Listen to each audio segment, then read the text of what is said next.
Oh, Kanda Otoko! Parabéns para ti.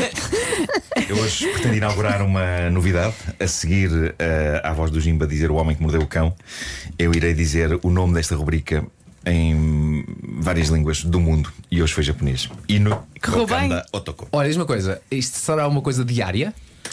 Sim. Boa sorte com isso. Talvez seja melhor esta semana. Vasco, quantos dias vai demorar até ele dizer assim? Estou farto Amanhã disto. ele está a dizer que vais esquecer. Pá, mas porquê? vocês impeçam-me. Bom, Mensal. estou fascinado com o seguinte: na Sardenha. Então, mas espera aí. Hã? Não há título? Claro que há título, desculpem. Olha. Título deste episódio. Em japonês. Isso não, epá, isso não dá. Título deste episódio: olha para a cor do cão, seu ganda porco. Aleluia! Então ias deixar passar um título tão bom. Ele esqueceu-se do título. Mas tudo isto porque estou fascinado com isto que aconteceu na Sardenha, em Itália. O que aconteceu foi que nasceu um cão verde. E agora, Pedro, faz uma pausa. Mas Faz espera aí, uma espera pausa na aí. música. Faz uma pausa na música. Para já, uma pausa para as pessoas que nos ouvem fazerem referências futebolísticas à cor verde. Nova pausa para as pessoas se insultarem um bocadinho umas às outras por causa do futebol. Ligeira pausa para me insultarem a mim por estar a falar sobre futebol. Embora na verdade esteja só a falar de um cão que nasceu verde. E vamos continuar. Muito bem. Bom, mas sim, é verdade. Um criador de ovelhas da Sardenha, Cristiano Malocci, constatou em choque que na ninhada que a sua cadela deu à luz, todas as crias eram branquinhas ou beges, exceto uma que era verde. Era um cão verde. Mas um verde bonito e original, assim, um verde clarinho, tipo verde água, ok? Bonito. E o Cristiano, dono dos cães, batizou imediatamente como Pistácio. E de facto o cão parece feito de gelado de pistácio. E decidiu que vai dar as outras crias, mas vai ficar com o Pistácio para ele. Ele disse à CNN: o Pistácio chegou num momento sombrio da história, mas vai trazer sorte. Agora, temos de analisar isto do ponto de vista da biologia. Claro. Um cão verde, é possível um cão verde, e a ciência explica isso. E eu sei que hoje em dia há imensa gente que acha que a ciência há balelas. Ainda há bocado vi uma fotografia de umas senhoras numa manifestação anti-máscaras e anti-distanciamento social em Lisboa a dançarem umas com as outras, provando que pelo menos um bicho já apanharam, o da figura de Totó. Mas a verdade é que é raro, mas é possível cães nascerem com cor verde. E são perfeitamente doutor? saudáveis e normais. Aconteceu este ano um outro caso em São Paulo com um labrador que levou, aliás, os donos a chamarem Hulk. Meu Deus, como eu adorava ter um cão verde chamado Hulk. Mas isto tem a ver com um pigmento verde que existe na bilis, a biliverdina. E as más notícias é que acaba por desbotar. Desaparece com o tempo. Desaparece com o tempo, epá. É uma pena, porque o cão é de facto lindíssimo. Eu adorava ter um cão verde. Doutor, e é apenas uma coisa que acontece nos cães ou até nos seres humanos podemos então um dia ter um bebê verde?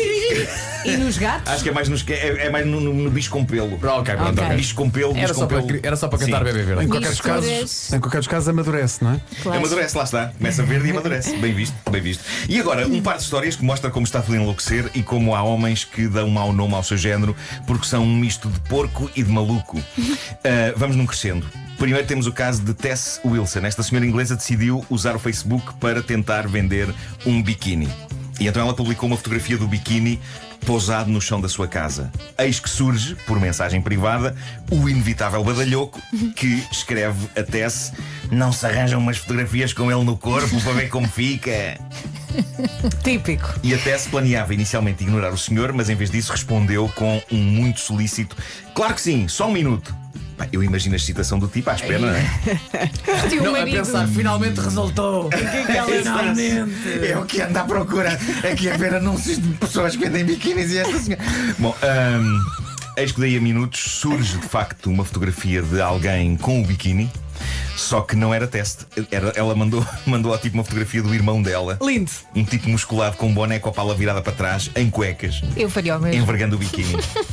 E foi épico. O potencial cliente nunca mais disse nada. Pois, e ele se calhar alargou o biquíni. Talvez. Essa é a minha preocupação. É provável que o cliente potencial tenha escavado um buraco no chão do seu próprio apartamento e tenha de repente caído no quarto do vizinho de baixo. O que é que você está a fazer aqui? Peço desculpa, estava num buraco onde me enfiaram. Mas pronto, esta é uma história sobre comportamento badalhoco light de Facebook, ok? O homem nem sequer foi indelicado, não disse nada de objetivamente porco, atirou barra à parede a ver se pegava. Pronto. Já a próxima história é francamente assustadora. Parva, sem dúvida, chalupa em último grau, mas absolutamente creepy. Ouçam só isto. Uma senhora, também em Inglaterra, precisava de fazer umas obras de recuperação na cozinha. E foi-lhe recomendado um tipo que, tudo indicava, fazia um bom trabalho, era eficiente dentro dos prazos. E ela, sim senhor, ligou a combinar e no dia marcado aparece-lhe o homem. O tipo apareceu durante 2 dias, em que cumpriu o horário de trabalho normal, de manhã até ao fim da tarde, não sei o quê. No terceiro dia, a meio do dia, ele simplesmente pega no material todo e, para grande espanto da senhora, com a obra a meio, ele diz boa tarde e vai-se embora. E ela pensou, ok, hoje se calhar tinha alguma coisa para fazer na vida dele, saiu mais cedo. No dia seguinte aguardou pelo regresso do homem, não apareceu. E não apareceu nem no dia a seguir, nem no dia a seguir, nem no dia a seguir. Nunca mais apareceu. E a obra ficou a meio. Até que ela manda um SMS ao senhor. E ela partilhou com o mundo no Facebook uma captura de ecrã do telemóvel com isto tudo. E a SMS dela é perfeitamente normal. É uma cliente preocupada com a obra e diz: bom dia, queria saber se está tudo ok, porque nunca mais tive notícias suas.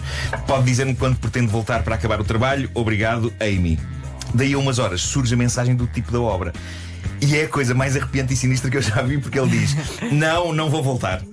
Porque se eu voltar, vou querer levá-la para a cama e fazer amor consigo. Está giro. E é por isso que não vou voltar, porque quero fazer coisas marotas consigo. Se estiver disposta a isso, nesse caso eu volto. De resto, não. E não se preocupe com o dinheiro que me deve, não o quero receber. Bom dia. Pelo menos foi sincero, não é? Eu estou a imaginá-lo assim, não estou para isto, eu não aguento, adeus. Eu não consigo processar esta mensagem. Por um lado é sinistra, por outro, parece-me ser um tipo que tem consciência de que é um tarado perigoso E e pôs um travão nele próprio. Isto de nem sequer querer o dinheiro é inacreditável. É a um senhora tarado, a boa pessoa. Amy, Não é? ela publicou isto no Facebook. Deixa-me só dizer que nunca tinha ouvido esta frase em toda a minha vida. É um tarado, mas é ótima pessoa. É um tarado, mas É um atenção. tarado, mas é um tarado, mas tarado às boas direitas. Mas É um tarado às direitas. Tem um bom coração. Bom, e a senhora publicou isto no Facebook e escreveu: Um tarado alguém às direitas é muito bom. Alguém tem alguma dica sobre o que é que eu hei de fazer? Epá, eu estava a pensar se isto era caso para a polícia, embora o tipo não só não tenha feito nada, como não voltou lá precisamente para não fazer nada. Ao mesmo tempo, eu acho que este tipo é chalupa e é capaz de ser um perigo. Mas é assim, Pronto. ele não queria fazer-lhe mal, ele só queria brincadeira. Ele desapareceu. Se ela Pá, não quisesse. sei, isto não sei, é bastante angustiante esta mensagem.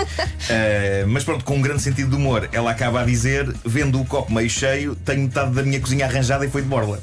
Pronto. Está bem, Pronto, mas está tudo pronto. ainda por fazer, não é? Metade, Pois pelo é. menos. Agora vem outro e ainda está a fazer o orçamento a dizer: não consigo, desculpe. Não aguento. Não Peço consigo. desculpa. Desculpe, mas não consigo. A chalupice moderna chega sob várias formas. Olivia e Fred Mancuso, um casal americano, eles casaram recentemente. Teve de ser uma cerimónia pequena devido à Covid. Foi no registro civil. E eu admiro muito algumas das pessoas que casam casais no registro, porque são uma figura acima de tudo burocrática, não é? Não tem aquele elan do padre no casamento pela igreja. Mas algumas destas pessoas querem ainda assim imprimir alguma magia naquele momento. E eu lembro-me, e não sei, Pedro e Vasco, vocês se lembram disso porque vocês estavam lá no meu segundo casamento. A senhora do registro. Em qual deles, desculpa? No segundo. Não foi o terceiro? Eu só casei 2 vezes. Só casei 2 vezes. Onde é que foi o Calma, casamento? ainda faltam 5 para as Foi, 9. Ai, meu Deus. foi aquele na Barra da Tijuca? Não. Não, desculpa, foi o teu Foi primeiro. no Praia Café. No Praia Café, exato, Café. exato, sim. Tu confundes as duas coisas. E não é? sei se vocês se lembram disto, mas a senhora do registro quis imprimir poesia naquele momento. E a dada altura parecia que ela nos estava a ler um livro de autoajuda e estava a dizer coisas muito etéreas sobre o amor e a família. Ai, e pensava que o ele tinha bem largado pombas. e a magia. Agora há que dizer, eu destaquei Pedro e Vasco e não falei da Elsa e da Vera. Porquê? Não estávamos lá. Não, quero criar sarilho só.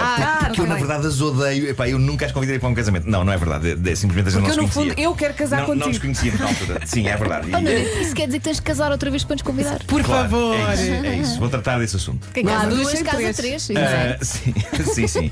Bom, a senhora do registro civil, no meu segundo casamento, fez isto. Epá, era uma conversa mágica de o amor, a magia, a família. Mas ainda é possível a uma senhora do registro civil ir mais longe. E veja-se então o que aconteceu neste casamento da Olivia e do Fred e que a Olivia partilhou no TikTok. O riso que vão ouvir na gravação é o da própria Olivia, que está a apontar para um ecrã onde o vídeo do casamento dela está a acontecer, porque na verdade no momento em que aquilo aconteceu, tanto ela como o noivo comportaram-se exemplarmente, estão a olhar um para o outro, estão a controlar heroicamente o riso e a estranheza e conseguem. O som não tem a melhor qualidade do mundo, mas eu acho que vale mesmo assim vale a pena ser ouvido. Basicamente o que se passa é que a senhora do registro, de repente, sem que nada o faça prever, desata a cantar aos berros: aleluia, aleluia, aleluia. E digamos que a senhora não é a melhor cantora do mundo. Mas eles aguentam-se, vamos ouvir. So me and my husband's minister went off script during our ceremony, and then this happened. Hallelujah. It's been used for centuries to celebrate a beautiful union. Ele está a fazer And it's blessed to be short. está a fazer o discurso e a falar. My heart is yours. Here you go.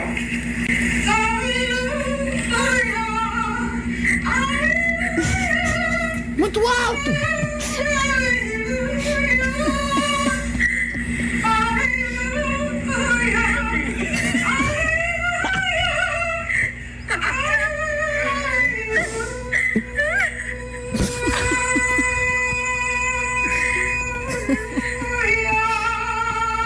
Pá, não só é está a alto, como é sofrer. muito longo. É aquele último lu, não é? É muito longo. É um misto de cântico Ali e de muito espasmo. sofrimento. Teve um Coitados. espasmo celebratório. E toda a gente aguentou sem rir. Toda a gente aguentou. bem. Não sei como. É isso. Eu sei quem é que não aguentava. Sim. Sei É que eu bem. de repente comecei a pensar em pombas a serem largadas e coisas românticas. Não, eram sim, para ser sim. largadas, mas depois ouviram isto e... Mas o que é incrível é que é muito longo o final, não é? Tipo, não vai acabar mais.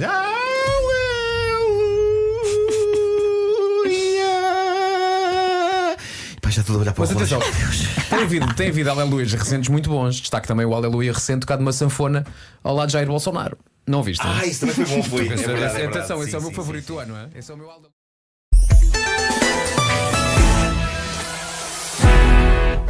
Título deste episódio: Pais, Filhos, Bola.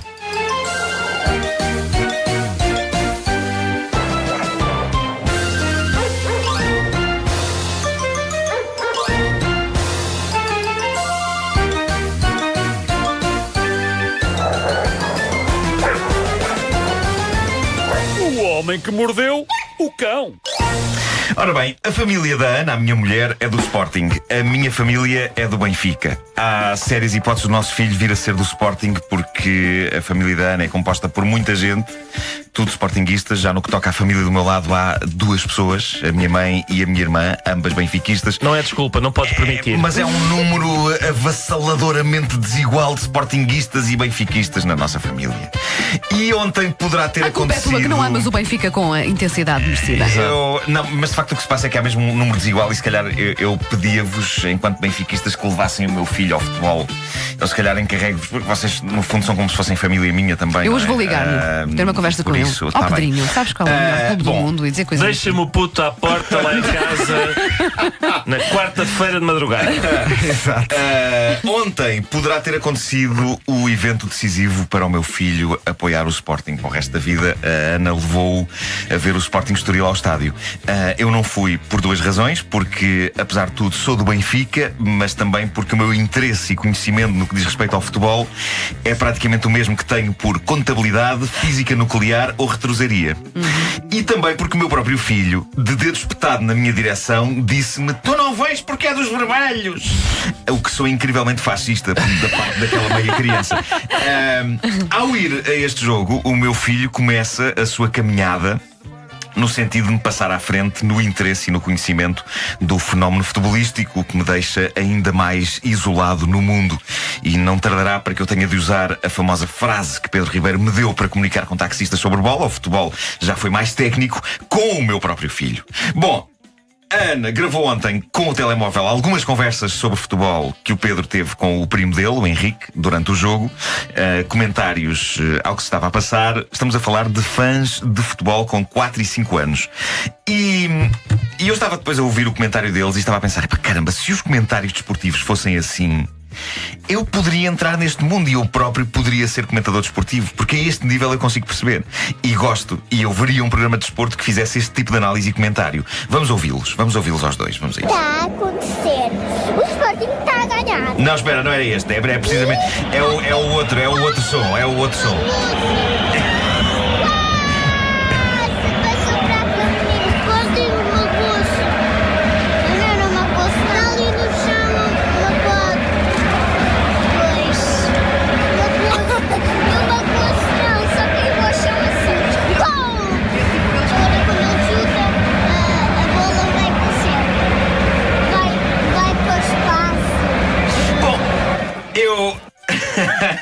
que o comentário desportivo fosse assim, dava menos trabalho a perceber. O que vamos ouvir agora a seguir é rigorosamente o mesmo diálogo que o meu filho e o meu sobrinho travaram entre si. Isto é uma excelente experiência. Desta vez como se ele estivesse a ser feito por 2 comentadores desportivos adultos profissionais. Mas Vamos a isso. é isto mesmo, palavra por palavra que eles disseram.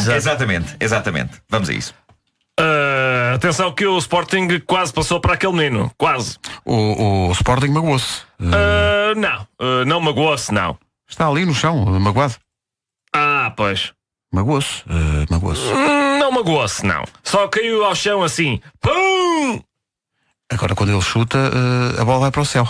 Vai para o espaço, Pedro. Eu ouviria Foi isto, não é?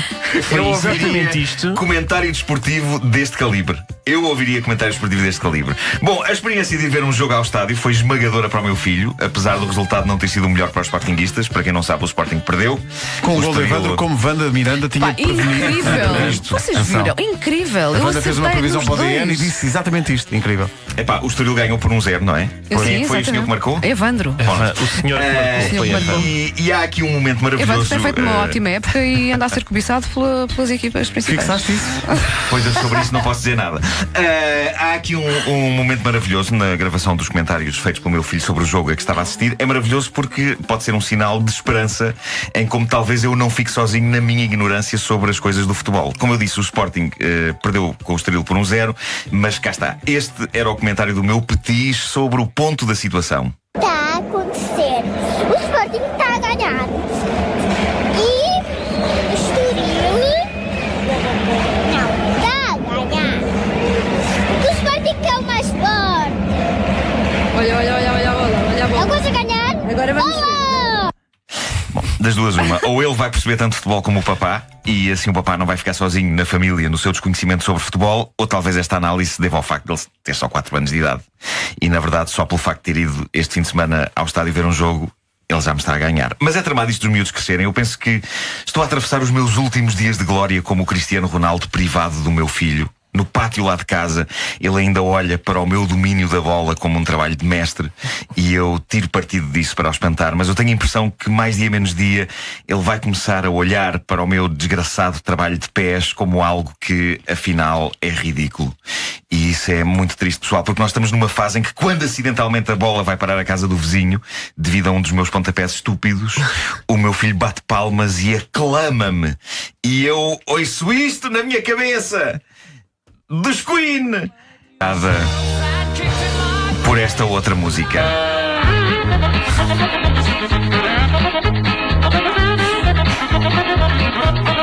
Mas pensa assim, ele ficará sempre bem disposto. Sim. Mas eu vou ter saudades destes tempos em que ele olha para mim com pasmo, caramba! Os pontapés que tu dás, papai. E eu, sim, tudo pensado. Sim. Repara que até consigo dar efeito, porque consigo que a bola vá assim para o lado, hein? Tudo pensado. Isso é das melhores coisas que há, aqueles momentos em que os nossos filhos olham para nós ainda com admiração. Foram as melhores 2 semanas da minha vida.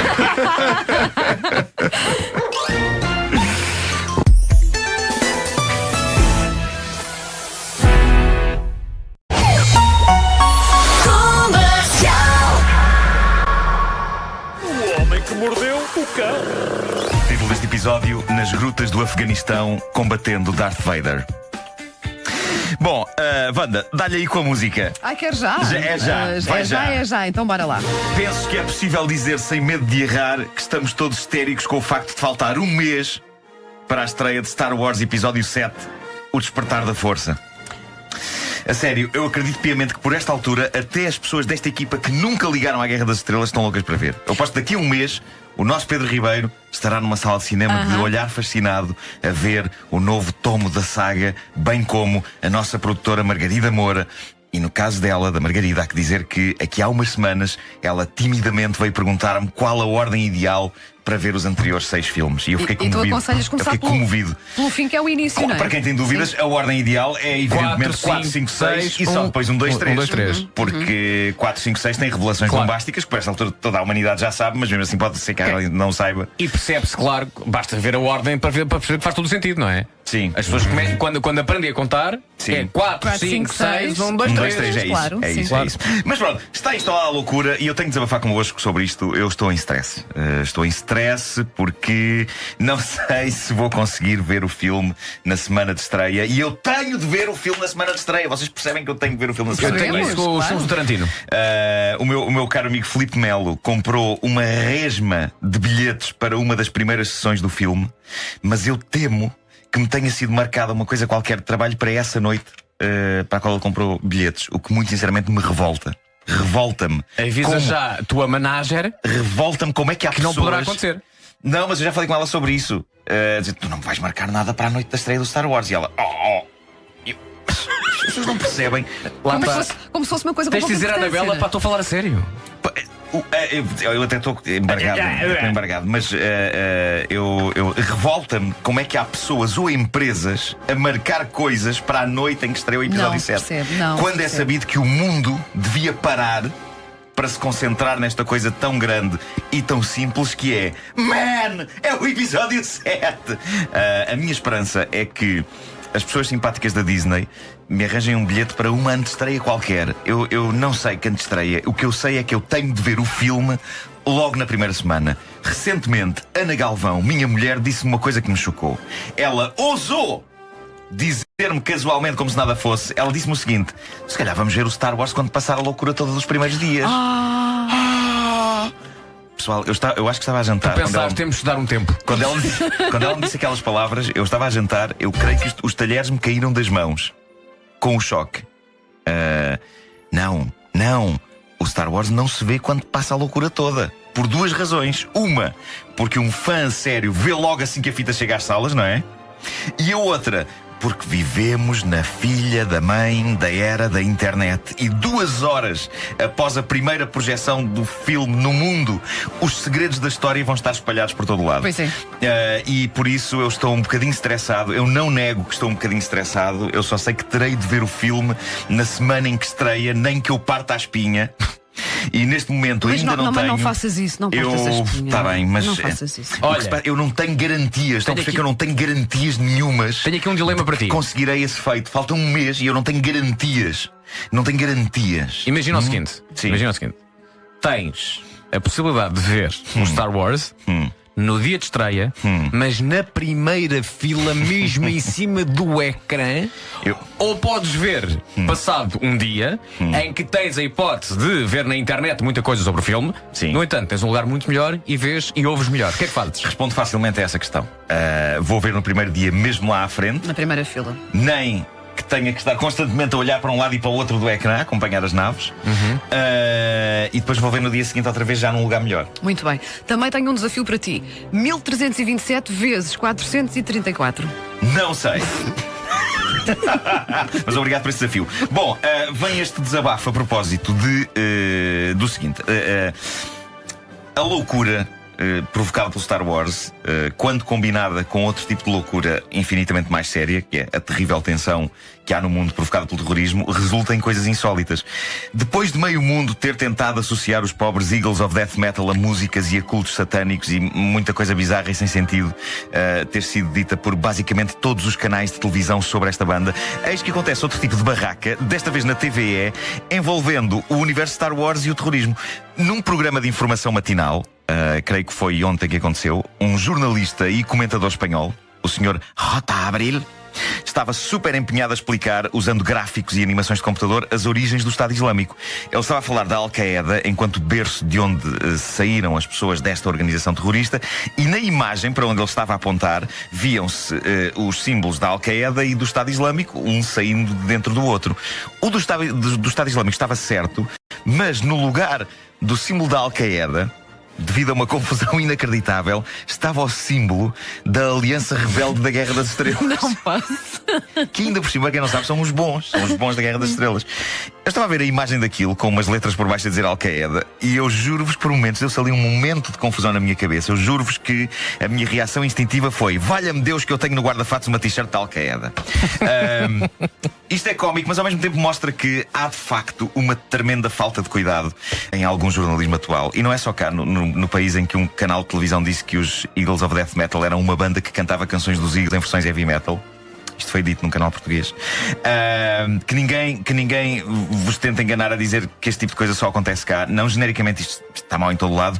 Sabem como é que os jornalistas da respeitável TVE chegaram àquela brilhante ideia de usar o clássico símbolo da Aliança Rebelde do Star Wars no lugar do símbolo da Al-Qaeda? Como? É fenomenal. Isto foi assumido pelo apresentador daquele programa, que pediu muitas desculpas. Quando eles estavam a preparar aquele trabalho sobre terrorismo, eles fizeram uma busca no Facebook pelo símbolo da Al-Qaeda. Então tiraram a foto de perfil da primeira página que eles encontraram com o nome Al-Qaeda. Foto essa que tinha o símbolo dos rebeldes do Star Wars. E nem se aperceberam que aquela não era a página de Facebook da Al-Qaeda, a organização terrorista, mas sim da Al-Qaeda Records, que é uma editora independente de discos, que por acaso estava a usar como foto de perfil o símbolo dos rebeldes do Star Wars. Por acaso. Para os jornalistas da TVE, Podia ser uma fotografia de um piquenique. Punha lá um piquenique. Para os jornalistas da TVE, estavam assim, não mexe mais. E de repente, num programa sério de informação sobre o terrorismo mundial, a Al-Qaeda surge representada pelo mítico símbolo das forças rebeldes do Star Wars. Eu acho que a humanidade está a enlouquecer, ou então está só a ter uma tremenda falta de cuidado a trabalhar. Eu acho que no meu tempo, não era assim. E eu acho que tem a ver com o facto de, no meu tempo, quando eu tirei o curso de jornalismo, ainda usávamos máquinas de escrever. E havia fax. Isto pode parecer parvo, mas isto é uma teoria credível. Pessoal, o trabalho que dava apagarmos um erro ou termos de refazer uma notícia numa máquina de escrever fazia com que naturalmente toda a gente tivesse mais cuidado a escrever as coisas e a verificá-las. Hoje em dia, com os computadores, faz-se tudo a correr, porque sabe que se pode fazer select all delete. Eu estou a soar muito antigo, não estou? Não, mas traz-lhe a bomba, Vasco. Está-lhe a faltar Malta, eu tenho só 44 anos, ok? Não tenho 84. Mas já vi muito mundo! Já vi muito mundo!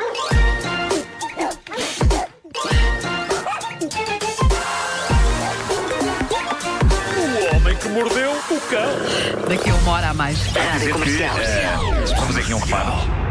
A nossa jornalista, a Rita, obviamente não se inclui nestes jornalistas que fazem estas atividades. Não, Rita não, nem pensar. Temos a maior aqui no estúdio, temos a maior.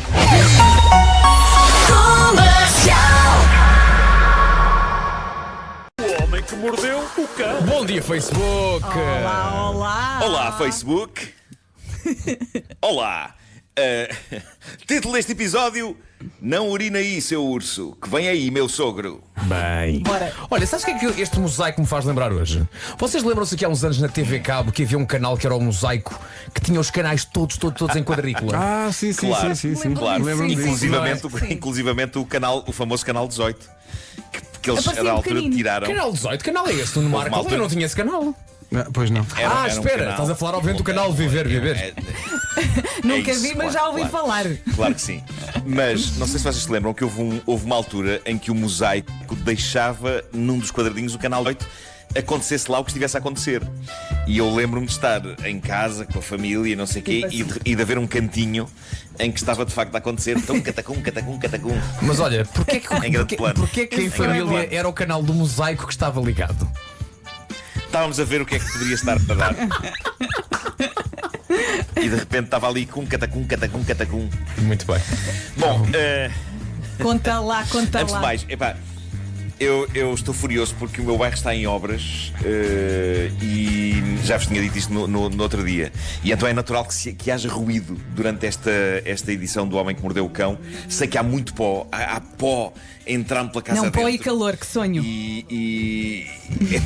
É tudo mau.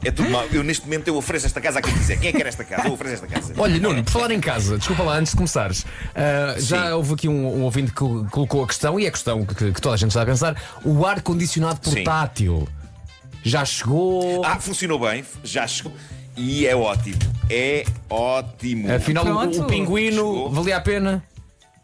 Valia a pena, sim senhor. Estou muito contente. Cliente satisfeito. Isso é que é preciso. É verdade. Pronto. Bom, Na América continua a guerra das máscaras. Há cada vez mais, vamos chamar-lhes sarcasticamente, revolucionários, daqueles que nunca mexeram uma palha por nada na vida e que agora encontraram finalmente uma coisa que os faz sentir-se rebeldes, que é a história das máscaras. Esta malta, quase toda apoiante de Trump, acredita que as máscaras anti-Covid-19 são parte de uma conspiração liberal para controlar as pessoas por via da falta de oxigênio, ok? Sendo que alguns acreditam que se trata de um ritual pagão contra Deus Nosso Senhor e a sua criação do sistema respiratório. Claro. E então as coisas estão a atingir píncaros de loucura, se bem que o que é que não está hoje em dia na América a atingir píncaros de loucura? Eu acho que aquilo é uma espécie de uma apocalipse por aquelas bandas. Lembram-se quando aquilo era a maior potência do mundo? Aí disse já vai.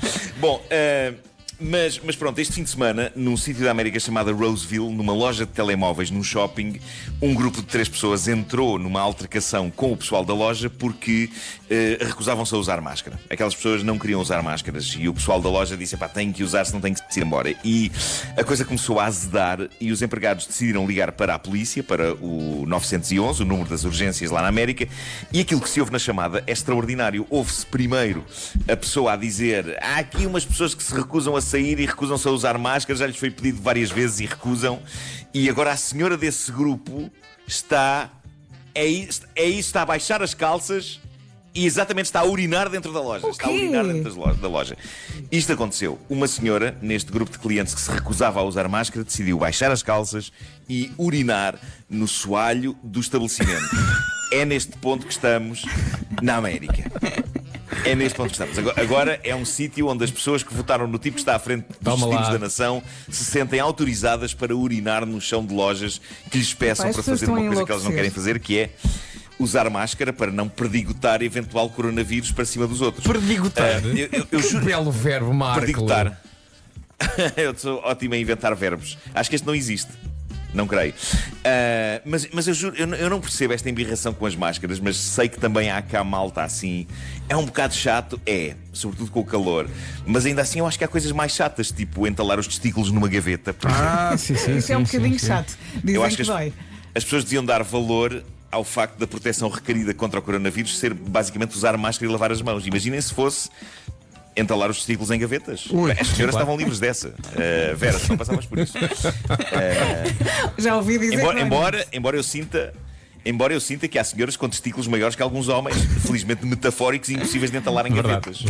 Bom, ainda sobre esta história, o mais giro é que a senhora disse aos empregados da loja, quando eles lhes pediram para eles usarem máscara, ela disse, e passo a citar: absolutamente não. Então, mas agora somos alguns animais. Ela disse isto e minutos depois urinou no chão. Que é curiosamente uma coisa que tem sido o meu dia-a-dia aqui em casa por causa de um animal e não de uma pessoa. Quando diz urinar no chão, não és tu. Exato, eu também tens lidado com isso, não é? Quando não diz tem sido o meu dia-a-dia, já estava a imaginar alçar a perna nas esquinas da casa. A chiclete não deve fazer mais nada. É a chiclete. Agora imaginem o que é. Terra das obras cá dentro, não é? O pó das obras e a urina da chiclete. Portanto, eu vivo numa estarqueira. Eu vivo numa estarqueira. Deixa-me celebrar aqui publicamente realmente o primeiro dia em que meu cão riu. Alça a perna pela primeira vez. Em vez de fazer xixi à cachorro, ele ainda não tinha percebido. O meu cão está um homem. É um homem. Sim, senhor. É isso, cresceu. Bom, também na América chega uma história mais interessante sobre animais do que esta da senhora que urinou. Animais a sério, ok? Não esta senhora mijona. Isto aconteceu é como a uva. É como mijona. É o regresso de uma tendência que estava fortíssima há uns tempos no Homem que Mordeu o Cão, agora voltou a acontecer com grande espetacularidade. O que se passou foi isto. Era manhã cedo, no fim de semana. David Chernovsky, habitante do Colorado, estava na cama quando ouviu uma tremenda barulheira na cozinha, e a maneira como ele reagiu mostra que de facto nós temos uma vida santa quando nos queixamos, por exemplo, de mosquitos. Reparem no que ele pensou de acordo com a notícia. Ele diz o seguinte: fiquei deitado na cama a pensar, espero mesmo que isto não seja um urso. Achei que talvez fosse, mas assim que avancei para a cozinha, dei por mim a desejar que não fosse. Ou seja, o Colorado é aquele tipo de sítio em que as pessoas, quando ouvem ruído em casa quando estão na cama, desejam ardentemente que seja só um bandido. Sim, exato. Ai, meu Deus. O alívio que deve ser para estas pessoas quando está um Zé Maria Pincel encapuçado na cozinha. Pronto. Mas viver com esse stress. Que susto, senhor com um revólver. Que susto. Pensei que fosse um urso. É verdade. Bom, isto passou-se. Ele finalmente, desta escada, chega à cozinha e dá de caras com um enorme urso preto, para aí com uns 200 quilos, a remexer no frigorífico. E em redor do urso havia gavetas abertas e caídas no chão, objetos espalhados por todo o lado, o caos. Diz a notícia que o senhor conseguiu manter-se separado do urso pelo balcão da cozinha, que era daqueles tipo ilha, e ele diz que tentou obrigar o urso a dirigir-se para a garagem, de modo a acabar por ir para a rua. Eu gosto de imaginar que ele tentou fazer isto explicando ao urso, não é? Olha, eu pedi-lhe que se dirigisse para essa porta da garagem, se faz favor, atrás de si, senhor urso. Sem estragar nada. O que é certo é que, sem estragar nada, de acordo com a notícia, o método teve sucesso. O urso acabou por sair para a garagem, enquanto Dave supervisionava tudo com a devida distância. Mas olha que esse senhor também deve ter feito xixi no chão. Com o susto. É capaz. Se bem que eles já estão habituados, repara, isto é uma coisa que é bastante comum naquela zona. Mas há que dizer neste ponto que não é só o coronavírus que pede distanciamento, não é? Gigantescos ursos pretos também. Convém distanciamento social deles. Dito isto, ao chegar à garagem e quando tudo parecia correr bem, o urso assusta-se com a última coisa com que eu esperava que ele se assustasse. O urso é que se assusta. Com aquela cordinha. Epá, aquela cordinha pendurada na porta da garagem, o penduricalho para abrir a porta da garagem, sabem? Sim. Assusta-se com isso e o que é que faz o urso? Em pânico, volta para dentro da casa. Não!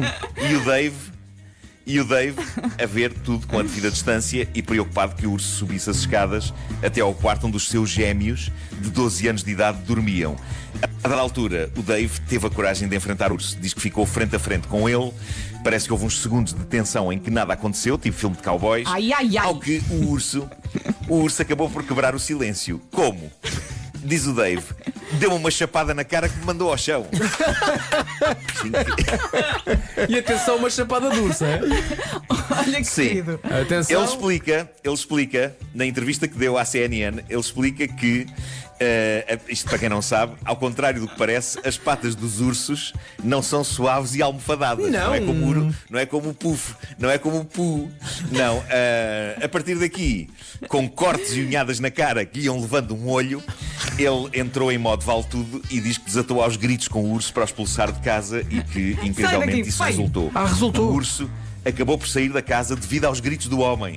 Claramente um urso que não gostava de peixeiradas. Mas olha, diz uma coisa, pronto. Foram gritos derivados da chapada ou foram só gritos a dizer, sai daqui para fora, Sr. Urso? Não, sabes que eu acho que foi desespero, já foi tipo, e o urso, assim não, assim vou-me embora, assim não é maneira de falar com ninguém. Bom, agora a questão é, como é que o urso entrou? Isto vai ao encontro daquela coisa americana que nós vemos muito nos filmes, que é, eles não trancam as portas, sobretudo as das traseiras, costumam ter puxadores daqueles da alavanca, por isso o urso simplesmente pousou a pata no puxador e abriu a porta e entrou. Que é uma coisa que a minha cadela Flor faz, há que dizer, a minha cadela Flor abre portas com este método. Eles sabem que os ursos podem entrar e não trancam as portas. Essa é a mensagem, não é? Estão a pedi-las. Se há ursos na zona, olha, tranca a porta. São quase 9. Mas tenho uma última história de família sacada à maravilha, que é a página Tifu, a página dos embaraços mundiais do Reddit. Adoro. Peraí, temos de perguntar ao Paulo Rico se o Paulo Rico deixa que tu contes a história já no horário dele. Paulo, pode ser? Não, pode ficar Paulo, por Deus, por favor. Até às 10. Temos uma hora, Marco. Está combinado. Então aguenta aí sentadinho, Paulo. Aguenta aí sentadinho. Bom, diz a senhora diz o seguinte: isto é muito ridículo, mas o meu noivo e eu fomos à terra do meu pai para o visitar. Isto ia ser a primeira vez que eu iria estar com o pai dele. E por isso eu queria provocar uma boa impressão. Já gosto. Provocar boa impressão ao futuro sogro. Claro. Convém sublinhar, diz ela, que pretendíamos fazer-lhe uma surpresa. Ele não sabia que íamos. Sucede que, afinal, os pais do meu noivo estavam fora da cidade por um dia e por isso tivemos de ficar uma noite num hotel ao pé da casa deles. Então o meu noivo, sendo o homem que é, disse ao pai que íamos lá e para o pai dele me surpreender a mim. Ele achou que isso seria uma boa reviravolta, provocar-me um sustozido. Portanto, havia aqui duas surpresas em choque, não é? De repente, eles não estão, e então ele disse ao pai, não, passas lá pelo hotel e conheces e não sei o quê. Bom, então essa noite, por volta das 7 da tarde, diz ela, eu e o meu noivo estávamos a ver TV, quando eu noto que o puxador da porta do quarto começa a girar. E não era um urso. Era o que eu ia dizer, urso. O puxador da porta começa a girar, diz ela. O meu noivo tinha destrancado a porta antes disto e não havia necessidade de uma chave. De imediato pus-me em sentido e olhei para o meu noivo, que claramente estava a fingir que não estava a reparar no puxador. E eu digo-lhe, olha para aquilo. E ele fingiu estar preocupado. Eu avanço para a porta, porque não estava a pensar, e vejo este homem gigantesco com uma grande barba. Um homem que parecia que me podia tocar com um dedo e fazer-me cair. O homem abre os braços e eu pensei que me queria bater. E é então que levanto com toda a força ao meu joelho contra seus testículos. Mas com muita, muita força. E o homem solta o grito mais rendo, mais gutural de sempre. Eu olho para o meu noivo e ele está de boca aberta, em completo choque. Sim, eu acabara de dar uma joelhada com toda essa entre as pernas do pai dele, do meu futuro sogro. Que grande primeira impressão. E diz ela escreveu isto pouco depois disto acontecer, e ela diz: neste momento ele está sentado na cama do nosso quarto, com um pacote de gelo entre as pernas, ainda não conseguiu articular nenhuma palavra, por estar em profunda dor. Os olhares que ele me lança parecem querer dizer-me que está furioso e que eu sou uma psicopata e eu agora desejo enterrar-me na areia, diz ela. Opa, que maravilha. Pá, pensem, filho, anda cá, lembrem-se do dia em que conheceram. Eu no fundo estou com pena de todos. Os vossos sogros, ok? Pá, imagina. Coitado. Imagina. Mas a história que esta família vai ter para contar o resto da vida. Também não sabemos se vão ficar juntos, não é? Deixa ver. Nem toda a família conseguirá contar a história. Um dos elementos da família terá dificuldade em preferir alguma palavra. Mas está ali, para não é? sempre. Está ali. Claro, claro que sim. Bem, que história. Comercial. O homem que mordeu o cão. Título deste episódio: coisas a entrar por corpos adentro à bruta. É lá. Oi! Cucru. O Vasco estava meio distraído. Vamos a isso. Parece que levámos uma chapada. Antes de mais, eu ontem falhei. O meu filho tinha-me pedido uma coisa ontem e vou ter que fazer hoje, porque senão ele não se vai calar. Ele pede-me que eu faça um pedido de desculpas ao país do canal dele de YouTube com vídeos sobre Minecraft, intitulado Marklecraft, não ter sido atualizado esta semana. Ele promete que isso vai ser resolvido e um novo vídeo vai surgir nos próximos dias. E pronto, é o YouTube Marklecraft. É extremamente engenhoso este nome. Oh, Pedro, não volta a acontecer, Pedro. A minha vida não é a mesma. Tão pequenininho, tão profissional já viste? Fui eu que inventei o nome do canal. Então vá, Pedro, desculpa. Mas ninguém me dá crédito no nome do canal. Isto é incrível. Bom, pedimos desculpa. Vai haver mais episódios brevemente. E no entanto, se precisarem de nomes para coisas tipo canais de YouTube, podcasts, restaurantes, mercearias, é só pedirem. É uma espécie de empresa na hora. Depois desta informação de cariz caseirinho, a pedido do meu filho, que em troca me prometeu que irá arrumar tudo o que desarruma, o que me parece um excelente negócio, vamos à ordem do dia. Vamos começar a desbravar os empapados nacos de pão noticioso que formam esta açorda que é cada edição desta rubrica. Isto é uma boa descrição desta rubrica. Sim, sim. Bom, esta primeira história vem da América, de um sítio chamado San Antonio, e isto é sinceramente estranho. Eu estou a tentar projetar na minha mente este acontecimento usando a minha própria casa de banho lá de casa como cenário e não percebo como é que uma coisa destas pode ter acontecido. O que se passou foi isto: eram 9 da noite, um senhor estava em casa, decidiu fazer número 2. Muniu-se de uma boa revista e lá foi ele proceder à chamada evacuação. Evacuou. E depois? Estava pacatamente sentado na sanita, não na revista, na sanita, na retrete, no segundo andar do edifício, quando houve um estouro e sente uma dor aguda numa das nádegas e sangue espirra. Por bizarro que isto possa soar, este pobre homem levou um tiro no rabo enquanto defecava. E eu não percebo de que maneira é que isto pode fazer sentido. Mas de onde veio a bala? Mas o que é certo é que aconteceu. Ora bem, mas ele não vai recuperar disso, é impossível.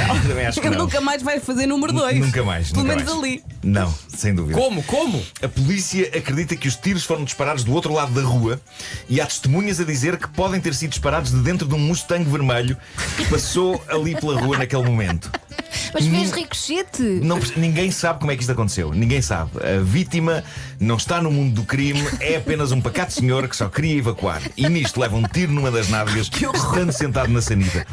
Eu não percebo como é que isto pode acontecer. Nem tinha umas calças para suavizar o impacto, não é? Sim. Se bem que uma bala. Horror. Exato. Mas pronto, tendo em conta que a maioria das casas de banho dos apartamentos não têm janelas. 2, as casas de banho que têm janelas têm nas altas. Epá, não há maneira de uma bala entrar por ali e ir alojar-se no rabo de um senhor que está sentado na sanita. Portanto, eu só posso acreditar que, de facto, esta casa é feita de material fraco e que a bala penetrou a parede e acertou em cheio na nádega exposta do senhor. Deve ter sido na parte superior da nádega, porque o resto estava protegido pela sanita. É o destino. Mas, sim. Olha, Sabes o que é que e vai lá que acertou na nada. É verdade, Sabes foi que- uma sorte. Isto no fundo foi uma sorte. Sabes o que esse senhor quer para o Natal? O que é, Pedro? Uma prisão de ventre. Ele deseja isso. É isso. Bravo. Deseja isso. É isso. Olha, eu gostei. No fundo, o que esta história fascinante parece dizer-nos. Olha, mas o senhor está bem? Está bem, está bem, está bem. Tirando o facto Dentro do género, ter levado uma bala. Foi para o hospital, e resolveram. Mas Imaginem que tinha acertado no meio, Jesus Senhor. No meio, verdade. no meio do quê? No meio Da do Jesus vida. Senhor. não, mas era difícil, se dava de costas para a parede. Era. Portanto, hoje as pessoas O que é que nós as pessoas que estão retiramos? a construir casas ou vão agora, quando vão escolher o mobiliário de casa de banho, Sim. mas olha, eu quero realmente quero uma retrete, mas à prova de bala, tá bom? Blindada. Blindada. Mas o que esta história fascinante nos diz é o quê? Que ninguém pode dizer que está bem. Pois não. Não é? Vejam este senhor no aconchego da sua casa de banho, sentado a fazer o número 2, a ler uma revista Olha. e pá! Uma bala furtiva na chamada nálga. Não há mal que sempre dure, nem bem que nunca acabe. Há isso, outro é isso. ditado sugerido aqui por um ouvinte que é quem tem medo. Pois claro. Mas eu acho que isto, em termos de atentado, é um dos mais deprimentes de sempre, porque ele nem sequer pode contar esta história para retirar dela dividendos de sex appeal, não é? Yeah. Um tipo levar um tiro é uma boa história para impressionar Claro. pessoas. Já levei um tiro. Mas eu acho que se ele quer impressionar pessoas com isto, não pode entrar em detalhes, não é? Pode sempre dizer, sabes que já levei um tiro. E depois fica por aí. Onde? Mas é óbvio que as pessoas vão querer saber onde. E ele no rabo. Só isto já é péssimo, mas é por cima de Claro. sido no rabo, enquanto tratava do número 2, é só triste. É triste, não é? Super triste. Tipo, é péssimo. É. Péssimo atentado. Mas. Ou então tenta, com a base da confiança, Sim. contar a história, mas sendo o mais confiante possível. Ah, claro, Não claro. é? Então, estava a fazer cocó. Nisto deixo um tiro e quando dou por isto estava a sangrar. cocó, era um Cerzarde. E não doeu. Nisto passou um Mustang e de facto, olha, enquanto eu fazia cocó, levei um tiro. Mas se isto não vos chega no que toca a histórias parvas difíceis de explicar, mas que aconteceram mesmo, eu tenho aqui mais uma. Eu tenho uma vaga ideia de que não é a primeira vez que este fenómeno acontece na história desta rubrica, mas o que é certo é que voltou a acontecer e, de novo, não consigo perceber bem como. Deixem-me ler-vos o primeiro parágrafo da notícia. Diz assim: num bizarro acidente, um homem do nordeste da Índia engoliu a escova de dentes quando estava a lavar os dentes. Espera lá. Como? Como? A lavar o esófago. Aconteceu. Médicos do hospital de Arunachal Pradesh tiveram de remover a escova de dentes do estômago do senhor. Foi uma cirurgia rápida, tudo se resolveu em cerca de meia hora, Tinha dentes muito cá atrás. mas eram os dentes do siso. Na cá atrás. Ficavam já nos... Ele tinha os dentes do Deixa-me siso. cá lavar este comigo. Bolas, outra! Ou então estava com comichão na Mais garganta. Meu Deus. Oh, amor, onde é que estão as. Onde é que estão as escovas? Que horror. Malta. Oh, Pradesh, outra! Por acaso o homem mantém o anonimato, não quis ser conhecido. Mas continuando a desbravar a notícia que aqui tenho, diz o seguinte: o homem de 39 anos disse que estava a tentar lavar os dentes de trás quando a escova escorregou da sua mão e ele a engoliu inteira. Acontece. Isto é um homem ou uma cobra? É uma escova de dentes. Epá. Se eu sentisse que estava a começar a engolir a minha escova de dentes, Sim, paravas. eu acho que teria tempo de a puxar, não é? Tem um cabo, Já não é? começaram logo. Tem atenção que a Não é? anatomia das pessoas vai variando. pá. Sim, sim. Talvez. Este homem Olha, era um poço e- sem fundo. pá. É isso que eu dei a pensar. Imagina que a escova era elétrica. Aquilo Epá, descia ali a imagina. funcionar. Limpava tudo. Escovar, a escovar. Meu Deus. Mas eu não creio que engolir uma escova de dentes seja o tipo de coisa que faz uma pessoa gritar sem conseguir reverter, não é? Não é o mesmo que cair do Exato. prédio. Não, chegou a minha garganta. É uma escova. Sou E eu o único atenção, que está a pensar no processo de saída da escova. Sim. Complicadíssimo. Sou eu o único. Neste caso ele foi operado. Foi operado, Foi ok, operado, foi ok. operado. De acordo com a notícia, esta ainda por cima não era daquelas mini escovas que às vezes dão nos hotéis. Era uma boa, normal escova de dentes e foi Uma inteira, XL. inteira para o bucho deste cavalheiro por acidente. Há de facto mais casos registados de pessoas que engoliram as suas escovas de dentes. Um dos mais bizarros aconteceu o ano passado na China. Médicos num hospital removeram uma escova que um senhor tinha dentro dele. Mas essa história consegue ser ainda mais bizarra porque a escova de dentes estava dentro deste senhor há 20 anos. E entrou pelo mesmo sítio. Entrou no mesmo sítio. Sim, porque é verdade. Não é? Da China Nada. têm chegado muitas histórias de pessoas a fazer experiências. Mas não, isto foi por cima. Foi por cima e ainda estava em condições. Epá, faziam-se ótimas escovas no início do Pois, milénio. senhor. Já estava dentro do plástico ainda. Exato. Sim. Olha, assim vai o mundo. Que não é? vidas, que vidas. Boas histórias, Nuno, boas histórias. Adorei a do tiro. Foi uma Super surda, não é? enriquecedores. Todos aprendemos alguma coisa hoje. Está aqui um ouvinte a primeira dizer, prova eu já não que- me lembro disto, tu que se calhar lembras-te. Está aqui um ouvinte a dizer que o Forrest Gump também levou um tiro no rabo e depois foi um herói. É verdade, é verdade. Foi. É verdade, na sim. altura. Agora, mas não foi na Sanita, pois não. Não sei, já não me lembro. já nem me lembro, porque eu lembro Eu de não ver lembro. correr, ele corria muito. Mas Pois é. não me Não, lembro. foi no Vietnã. Foi a salvar o amigo. Pois foi, exatamente. O coisa. O Baba. O Baba, com quem ele abre depois a empresa de mariscos. Exatamente. Baba Gump. Pois.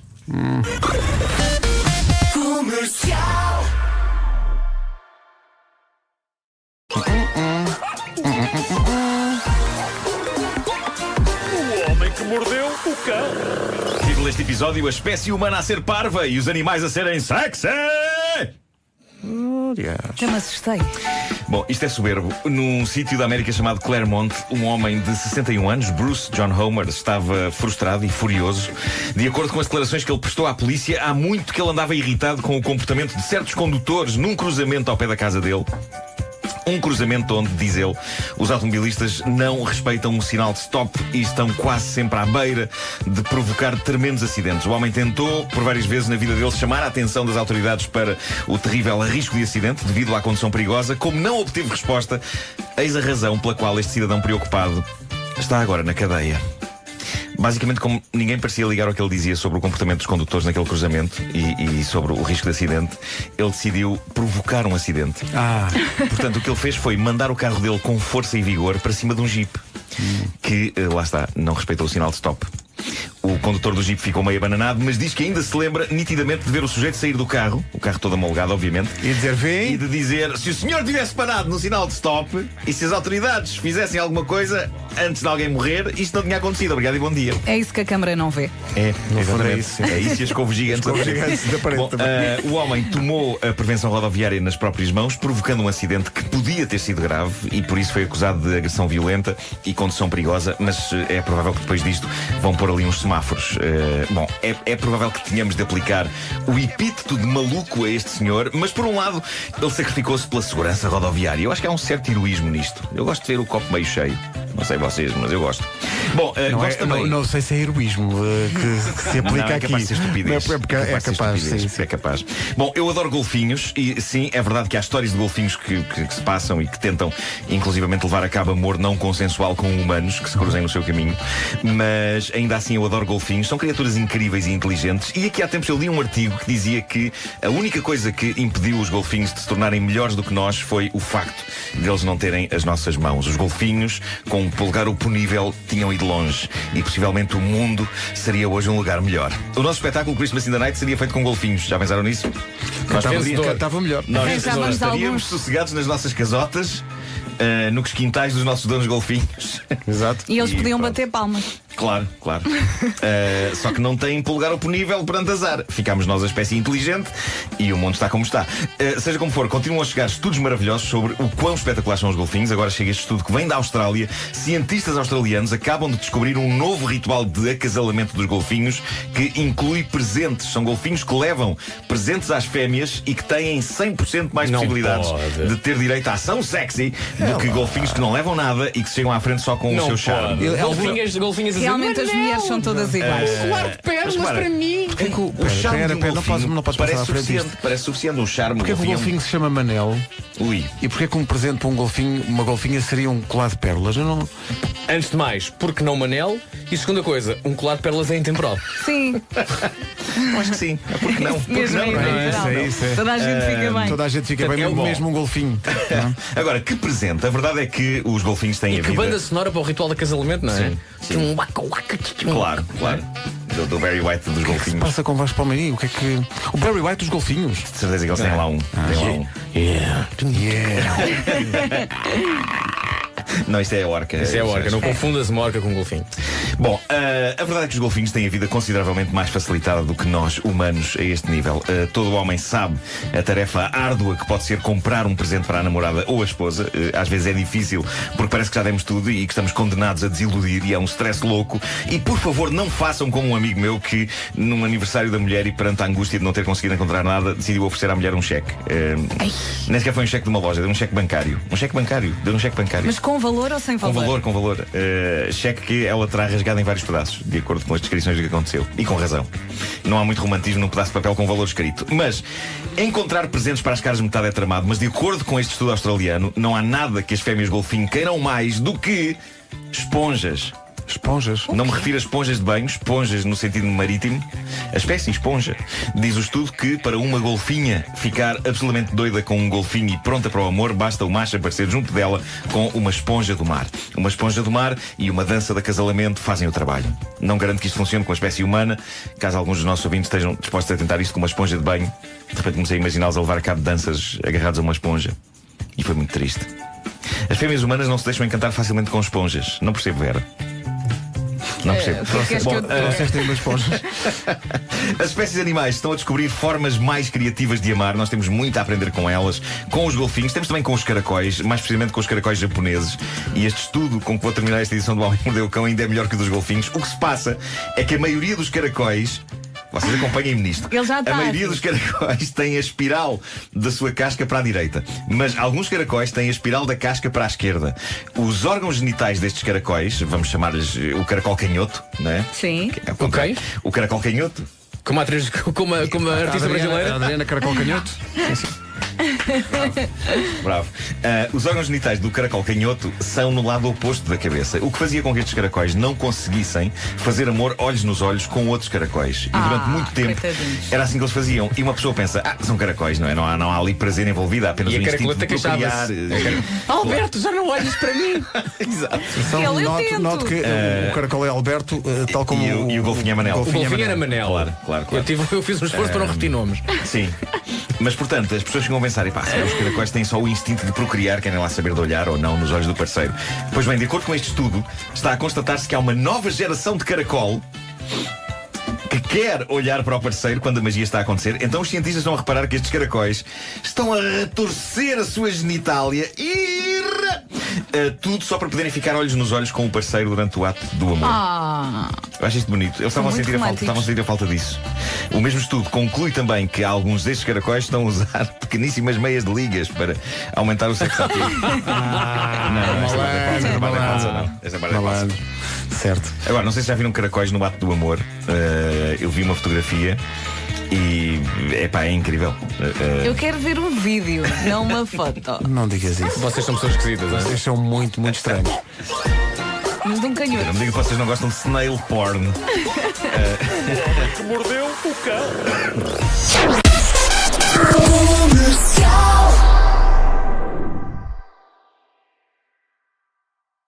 Isso. Aí agora? É agora. O Homem que Mordeu o Cão é uma oferta FNAC, também em direto no Facebook. Não estávamos à espera. Vamos explicar. A Elsa estava a carregar o telemóvel e nós pensámos, se calhar o Pedro vai passar mais uma música. Só que estávamos não. aqui na descontra e de repente eu olho para o computador e já estamos em direto no Facebook há 30 segundos. É assim, se o telemóvel morrer a meio. A vida é uma surpresa para todos. Bom dia, Facebook. Bom dia. Bom dia. Dito isto, título deste episódio: o que está no saco, senhor autarca bêbado? Larga esse copo de gin e responda. Parece uma história só, mas na verdade estão aqui todas. Bom, o mundo devia ser mais simples e quando uma pessoa encontra uma coisa, devia ficar com ela sem que houvesse mais questões e inquietações e culpas. Devia, eu acho, criar-se essa espécie de lei não escrita. Encontras uma coisa, ficas com ela. Há coisas para que isto já é válido, sei lá, se encontramos uma nota no chão, em princípio não vamos tentar descobrir quem é o seu legítimo dono, certo? A menos que vejas Eu, a nota que diz, não é? Nós somos pessoas honestas. Se for um cartão de cidadão, tens que devolver. Não é? Sim, claro, mas está uma nota no chão.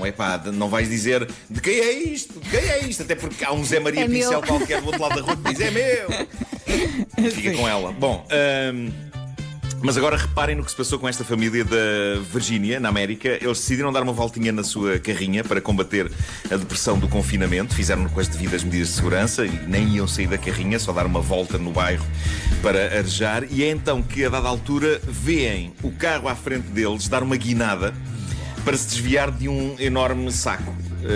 cheio de qualquer coisa no asfalto. E esta família, a família Shantz, não conseguiu desviar-se e passou por cima do saco, um saco fechado. E então encostaram o carro para perceber o que era aquilo, pegaram no saco, pareceu-lhe um saco de lixo, tiraram da estrada, meteram no porta-bagagens da carrinha para depois pôr num contentor. Mais à frente encontram outro saco, também tiraram da estrada e meteram na carrinha, de bolas, andaram a espalhar porcaria. Foi quando chegaram que perceberam o que é que os sacos tinham dentro. Tinham só, quando somado o conteúdo dos dois, $1 milhão em notas! Mas assaltaram um banco e foram perdendo dinheiro pelo caminho. Epá, não sei. Estão a perceber o que é que eu disse no início desta rubrica. Num mundo ideal, esta família deparou-se com estes sacos no meio da estrada, simplesmente devia pensar: ok, muito bem, acabaram-se os nossos problemas, obrigado e bom dia, é nosso. Mas não. Eles fizeram uma boa ação, porque iam levar o lixo para o lixo, portanto foram recompensados. Em princípio. É isso, só que tiveram que devolver tudo.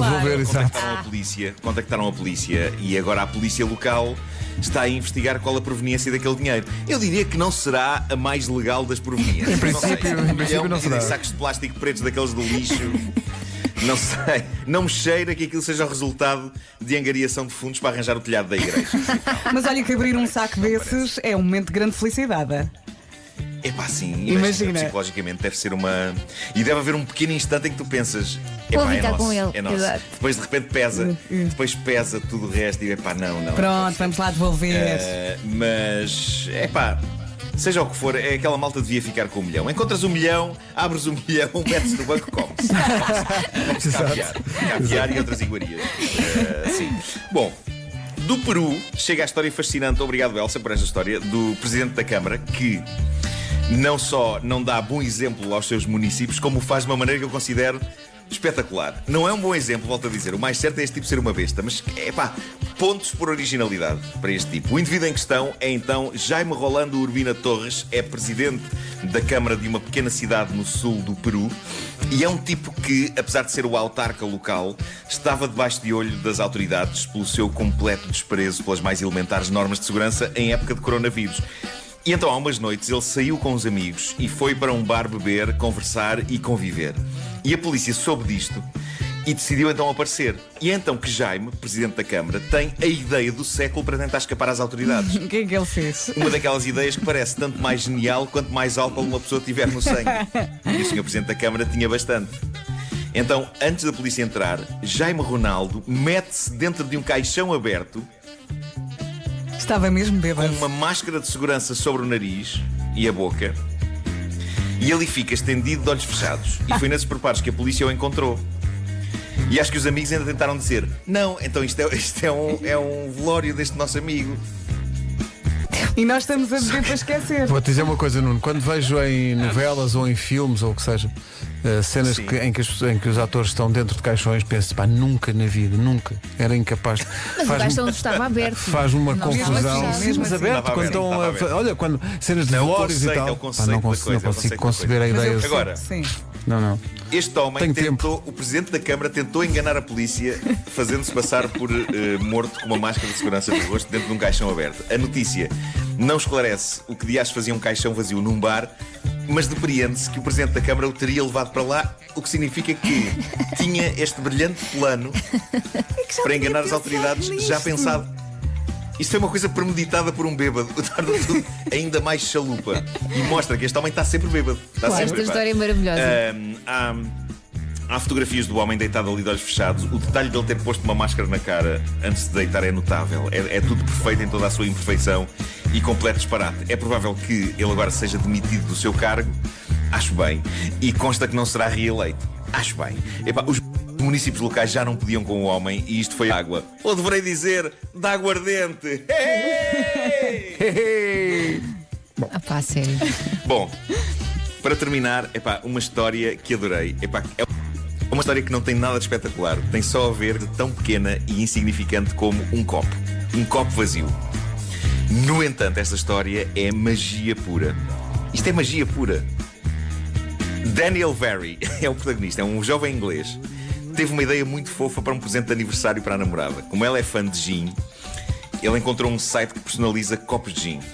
E como a namorada ia fazer 30 anos, ele foi a esse site e preencheu o formulário que havia lá. Tinha lá um espaço para que se pudesse escrever uma mensagem bonita para ser impressa no copo. E ele pensou numa mensagem simples e bonita. O copo iria dizer: Feliz 30º aniversário, minha princesa, amo-te milhões. Ok. Pá, simples, tocante. Já estou com medo. Assinalando a importância da data para sempre. Está feito. Dias depois, o copo chega e ele abre a embalagem para ver o resultado final antes de o embrulhar num papel bonito para o oferecer à princesa, à namorada. Ele retira o copo da embalagem e constata que a mensagem que está impressa no copo, numa letra linda, linda, não é a que ele tinha pedido. Portanto, em vez de Feliz 30º aniversário, minha princesa, amo-te milhões, o que o copo tinha grafado numa letra lindíssima era o seguinte: será que podem entregá-lo antes de segunda-feira, se for possível? É que na segunda é o aniversário dela. Bom dia. Ai, meu Deus. Como é que é possível? Ele preencheu mal os campos. Tão bom. Isto é sublime. Isto é sublime. O que é que se passou? O tipo é distraído, trocou as caixas do formulário no site. Portanto, o que ele meteu na caixa do texto do copo era aquilo que era suposto ele ter metido nas observações do cliente para a entrega. Opa, sério. Pá, e o que eu acho genial é ninguém na empresa da impressão dos copos ter achado que aquilo era estranho. Sim. Porque a mensagem Feliz 30º aniversário, minha princesa, amo-te milhões, estava na encomenda, só que na caixa dos comentários do cliente para a entrega. Ele trocou. Trocou as duas caixas. E com sorte não tinha também o número de telefone. Se calhar aquilo é um bocado automático, não é? Se calhar é um computador que vê aquilo e. Pá, eu não sei. É pá, tão bom. Eu acho que ele devia ter oferecido na mesma. Acho tão bom. Não, e ofereceu. Epá, há que dizer que a namorada dele riu tanto só pelo que acabou por adorar o presente, claro. e diz que vai guardar aquele copo com carinho para o resto da vida, porque é um marco não só dos 30 anos dela, mas também dos níveis alarmantes de distração do homem que é. E ele próprio assume. Epá, mas foi um acidente, correu muito bem. Muito distraído. É pá, tão bom. Epá, foi ótimo. Epá, imaginem um copo. Pá, com uma letra lindíssima ao copo. Será que podem entregá-lo antes de segunda-feira, se for possível? É que na segunda é o aniversário dela. Bom dia. Isto podia acontecer-te a ti, na verdade. Tudo escrito no copo. Podia, perfeitamente. Podia. É pá, que história. Serias o rei. Mas é como não estava a dizer, a história é muito simples, mas é maravilhosa. Esta história é maravilhosa. É uma história com final feliz. Adoro, que maravilha. Ela adorou. Espera aí, hoje é dia das sugestões FNAC, hoje é sexta-feira e, portanto, atenção, fechamos o Homem que Mordeu o Cão com as sugestões FNAC. Esta semana o destaque vai para os novos auriculares Huawei FreeBuds 3 com tecnologia de cancelamento ativo de ruído e para um novo drone. Ora, cá está uma coisa que eu um dia vou perder a cabeça, vou comprar um drone. Para quê? Para experimentar. Para experimentar. E o DJI Mavic Air 2, está bem, está na FNAC, é compacto, flexível, fácil de usar, tem um novo sensor fotográfico para garantir que as imagens que captar têm ainda mais qualidade. E mais, Nuno? E se quiser aproveitar o fim de semana para fazer uma sessão de cinema em casa, na lista das sugestões está Birds of Prey e a fantabulástica emancipação de uma Harley Quinn. É um belo filme de ação da DC Comics com a Margot Robbie no papel principal da Harley Quinn e já está disponível na FNAC em DVD, Blu-ray e 4K. E tenho que dizer, para gáudio, eu sempre quis dizer a palavra gáudio, para gáudio de todos, também já pode encontrar na FNAC as extensões, reparem, vou mostrar, do jogo, isto é tipo TV Shop, as expansões do jogo do Homem que Mordeu o Cão, o Petisco que Mordeu o Cão, que é para as crianças jogarem, e Escândalos, que é para adultos muito passados da cabeça jogarem. E é claro que o original também já está disponível na FNAC. Maravilha. Só falta aqui o rodapé com o preço. É tão bom. FNAC.pt. Sabem que eu estou muito orgulhoso destas expansões e acho que temos que combinar um dia, porque misturando as cartas de todas as expansões, o resultado é absolutamente demente. Está combinado. E só estas expansões, a dos miúdos, por exemplo, dá para levar agora durante as férias? Quem for de férias, para algum lado? As expansões podem É o ser formato jogadas de viagem, à parte não é? do tabuleiro. Sim, Ou seja, nós inventámos umas regras. Está aqui tudo o que é preciso para jogar. E são caixinhas pequeninas. Sem tabuleiro. Maravilha. O Homem que Mordeu o Cão é isto tudo e é uma oferta para usar nas escolas e tudo. FNAC, onde a cultura e a tecnologia não têm pausa.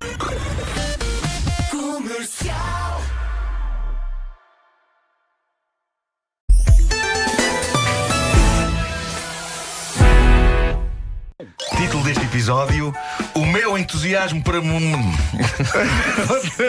Título deste episódio: O meu entusiasmo por uma notícia de 2008 prova como se calhar sou estúpido. O que vale é que também tenho uma notícia de 2015 a provar que se calhar não sou estúpido. Gostei mais do primeiro título, aquele. Entusiasmo. Bom, tenho de agradecer à nossa ouvinte Joana Costa por ter desenterrado uma notícia do Expresso do ano 2008. Como eu era jovem em 2008! Uma notícia sobre uma mulher nascida em São Tomé e Príncipe que em 2008 se naturalizou portuguesa, vive em Lisboa. Na volta ela ouve-nos e está a ouvir isto neste momento. Ou não, ou se calhar houve outra coisa qualquer. Mas sabem, meus amigos, eu gosto de acreditar no bom gosto das pessoas. A história desta rapariga é magnífica. Ela tem o melhor nome de sempre. O que se passou foi que há 30 e poucos anos, quando ela nasceu, o pai, Abel, passou os olhos por um folheto de uma agência de viagens. Estava pousado no balcão do registro, lá em São Tomé e Príncipe, na altura de registar o nome da filha. E ele olhou para o destino que vinha no folheto e decidiu dar aquele nome exato à filha, para posterior aflição dela. Mas a razão pela qual ele deu aquele nome à miúda é poética. Ele chamou à filha o nome que ela continua a ter hoje, é o nome que ela tem no cartão de cidadão. Ela chama-se Disneylândia. Ela chama-se Disneylândia da Cruz do Espírito Santo. O pai é Orlando. Não, o pai é o Parque Warner. É o Parque Warner. É fácil para nós que estamos de fora e temos nomes absolutamente banais rir-nos disto, mas vejam só o que diz Abel, o homem que chamou de Disneylândia à filha. Ele diz que o sorriso dela só lhe lembrava um parque de diversões e um mundo de encantar. Isto é bonito. Bem. Dito isto, a vida dela não é nada fácil. Ela diz que sempre odiou o nome. Eu acho que mais por causa do efeito do nome junto dos outros. Imaginem o que era a chamada no primeiro dia de aulas. Esta notícia do Expresso 2008 fala também no impacto do nome quando Disneylândia é chamada pelos altifalantes na Segurança Social ou no Centro de Saúde. E é por isso que decidiu adotar o nome Didi, que um professor de português lhe chamava. Eu não sei se a Didi nos ouve, mas Disneylândia é um nome épico. E se é para ter o nome de um parque que seja Disneylândia, eu imagino se o folheto que estava no balcão do registro quando o pai decidiu dar o nome à filha, era o Onda Park. Pois era pior. Onda Park da Cruz do Espírito Santo é muito pior. Portugal ou dos mesmo Pequenitos. Portugal dos Pequenitos da Cruz do Espírito Santo, ou Feira Popular, que havia na altura. Se alguém conhecer a Didi, que lhe diga qualquer coisa. Que espirituoso da minha parte. Foi boa. Eu acho que a Disney devia levar Didi à Disneyland Paris. Fica no ar. Entretanto, há maluquice prestes a acontecer em Sintra. Foi outra coisa que me deixaram ontem no meu Facebook. Eu adoro esta ideia. No dia 2 de maio, no Centro de Tropas Comandos da Serra da Carregueira, vai acontecer uma corrida de obstáculos infestada de zombies. E as inscrições estão abertas até sábado. E agora que sabemos correr, Pedro Ribeiro, eu acho que devíamos ir lá fugir de mortos-vivos. Olha que tarde bem passada. Acho que é à noite, mas não sei. Não, um programa familiar mesmo. Vamos as crianças, é muito giro. É isso. Muito giro. E traz uma t-shirt e anda com ela em casa. É isso. Também podemos correr pelo lado dos mortos-vivos, porque parece que se pode escolher em que lado está. Ok. Aquilo é por equipas. Mas tem que se morrer primeiro, não? Ou mortos-vivos, convém, se calhar. não é? Vai falecer, sim. E a ideia é aquilo cruzar fitness e running com uma experiência de terror genuíno. No meu caso, o meu running será sempre melhor se houver terror à mistura. E recordo o dia em que fui correr com a minha Lady Ana Galvão para uma zona da parede que eu não conhecia e que, segundo ela, era onde geralmente acontecia crime. Parecia a Rosa Mota e eu. Desculpa interromper, Nuno. Sim. Tu podes dizer a minha lady sem seres um rapper? É Mas uma o boa rapper não questão. é dama. É uma boa questão. Mas Pois ainda é, pensa nisso. rapper é mais dama. É mais É dama. mais dama. Quer dizer, é às mais vezes. dama, Às vezes, muito bem. Ok. muito bem. Há aqui Mas- pessoas que misturam esses dois universos do running e da roupa de andar Sim. por casa. A Cláudia Rodrigues diz no nosso Facebook que não é do running, mas gosta de roupa e de ténis e por isso usa em casa. Olha, pronto. Mas sim, tem que passar o tempo a correr Consideras pela casa que é fora. sexy ou não? Acho que sim. Falar em sexy, houve ouvintes que responderam ao apelo. Do quê? Estão a deixar fotografias com a roupa isso com que andam por casa. Isso promete. Olha, vamos a isto dos zombies.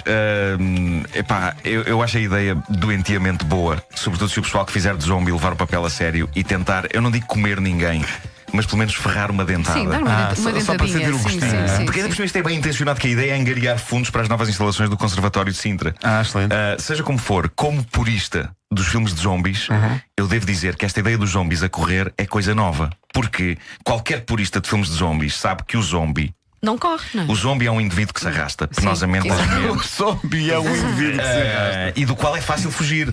O Eles maior. sofrem muito das costas. É. Eles não podem correr, senão desfazem-se. Claro. Estão ali tipo. E o maior risco de ser mordido por um morto-vivo é se estamos a dormir desprotegidos, porque não acordamos, porque o zombie anda devagar e sem estardalhaço e anda ali a fazer só. Claro. E quando acordamos, ele já tem os dentes fincados em nós. E é uma maçada quando isso acontece. Ideias giras para desenvolver depois desta corrida zombie. Uma grande aula de Zumba Zombie. Zumba Zombie. Olha, muito bem, muito bem. Chama-lhe Zumbi. Zumbi, sim, sim. Vendo esta ideia, 5 milhões de euros. Excelente! A quantidade de gente do outro lado, investidores, a dizer barato, vou comprar. Take my money. Pronto, venha ele. Talvez não. Olha, Vera Alves usa t-shirts de mini ou meias maratonas. O Jorge Antunes diz que a Disneyland vive em que é luz. Ah, é? Não faço ideia nenhuma. Pronto. O Nuno Veiga diz que se sente culpado porque dorme com uma t-shirt da candidatura de Vale Azevedo à presidência do Benfica. Mas isso mostra a qualidade da t-shirt. Epá, A repara, t-shirt é de grande qualidade. Custou alguns milhões. Depois... Era bom algodão, ao contrário da Era minha do muito cão. bom algodão. Esse algodão era a única coisa naquela candidatura que não enganava. O meu era Rádio ranhosa. Comercial. Todas as que quero ouvir.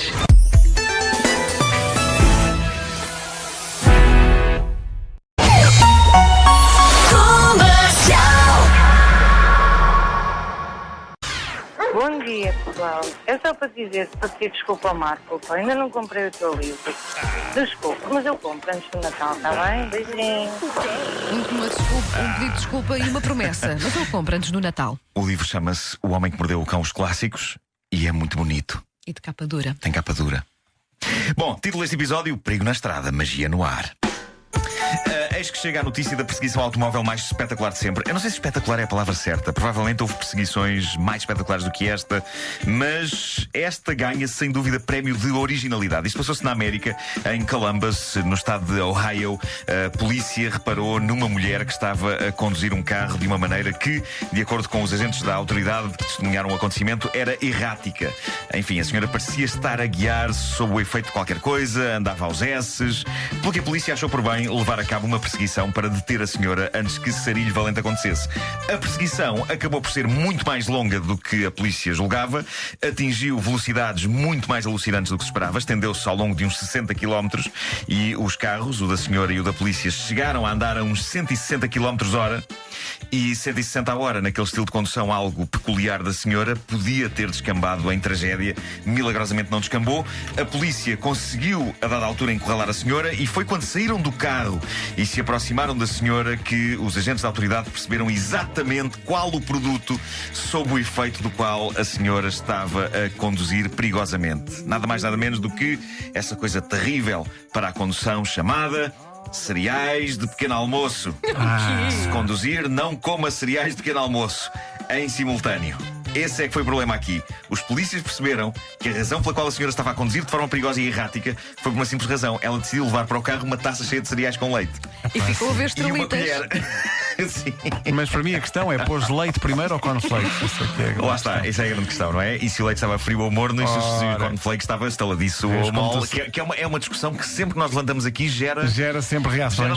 Gera debate. Nós podíamos fazer toda uma carreira à base dessa discussão, nós podíamos falar dela todos os dias e devíamos fazê-lo.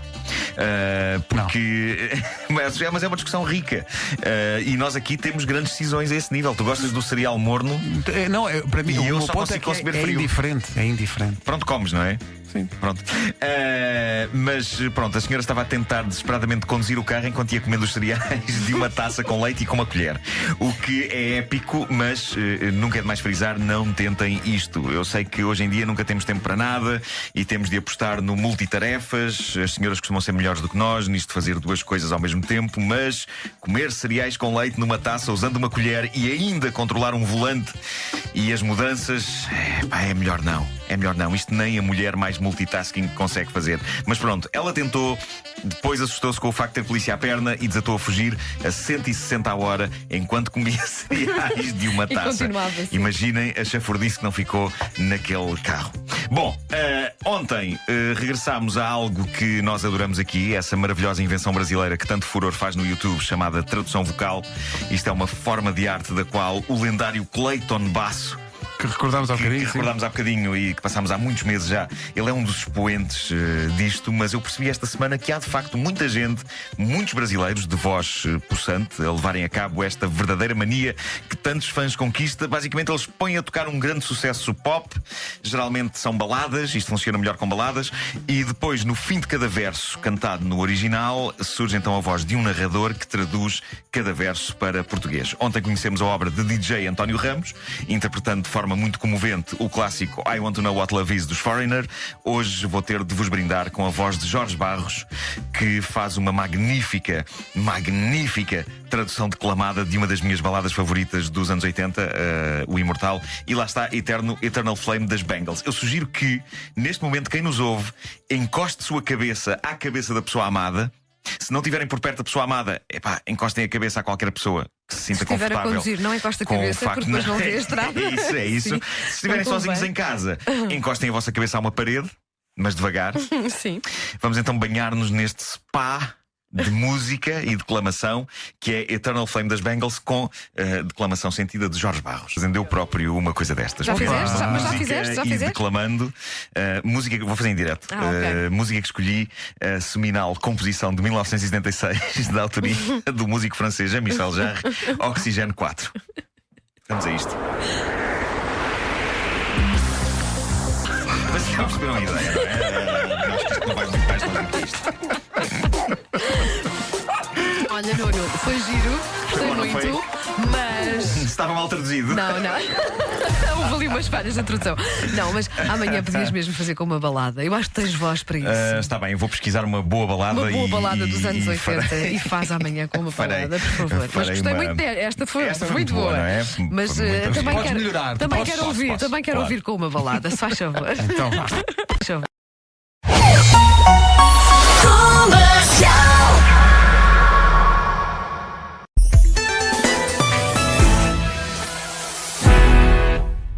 Título deste episódio: Música de cariz africano.